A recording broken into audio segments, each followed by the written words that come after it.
Hello दोस्तों, कैसे हैं आप सभी। आप सबका स्वागत है मेरे इस चैनल में। और दोस्तों चलिए आज की कहानी हम लोग शुरू करते हैं। दोस्तों एक बार की बात है, भगवान बुद्ध भिक्षा मांगने के उद्देश्य से एक किसान के यहाँ पहुँचे। तभी भिक्षा के लिए आया हुआ देखकर वह किसान बड़ी ही उपेक्षा से बोला भगवान, मैं तो हल जोतता हूँ और तब खाता हूँ। तुम्हें भी हल जोतना चाहिए और बीज बोना चाहिए और तभी खाना चाहिए। इस बात पर भगवान बुद्ध ने कहा, महाराज मैं भी खेती ही करता हूँ। इस पर किसान को तो जिज्ञासा हुई और वह बोला, मैं न तो आपके पास हल देखता हूँ, न बैल और न ही खेती का कोई स्थल, तब आप कैसे कहते हैं कि आप भी खेती ही करते हो। आप कृपया अपनी खेती के बारे में बताइए। तब भगवान बुद्ध ने कहा, महाराज मेरे पास श्रद्धा का बीज, तपस्या रूपी वर्षा और प्रजा रूपी जोत और हल है।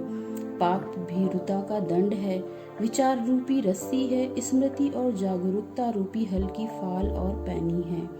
मैं वचन और कर्म से संयमी रहता हूँ।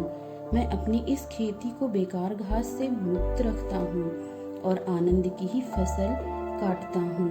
अप्रमाद जो कि मेरा बैल है और बाधाएं देख कर भी पीछे मुंह नहीं मोड़ता हूँ, वह मुझे सीधा शांति धाम तक ले जाती हैं। इस प्रकार मैं अमृत की खेती करता हूँ।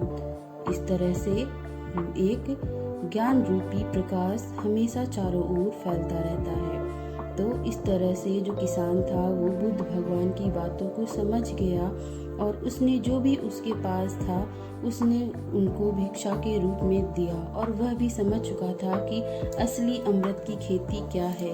केवल जो हमारे चारों ओर है वही नहीं है, हमारे मन की शांति और हमारे चारों ओर का वातावरण जो है वही सबसे ज़्यादा महत्वपूर्ण रखता है कि क्या अच्छा है और क्या बुरा है। जब हम सही गलत का पहचान करने लगते हैं और सही गलत को भांपने लगते हैं और ये समझ जाते हैं कि हाँ हमारे लिए क्या सही है और किससे हमें मोक्ष की प्राप्ति होगी, किससे ज्ञान की प्राप्ति होगी, वही हमारे लिए सबसे बड़ा उपहार है।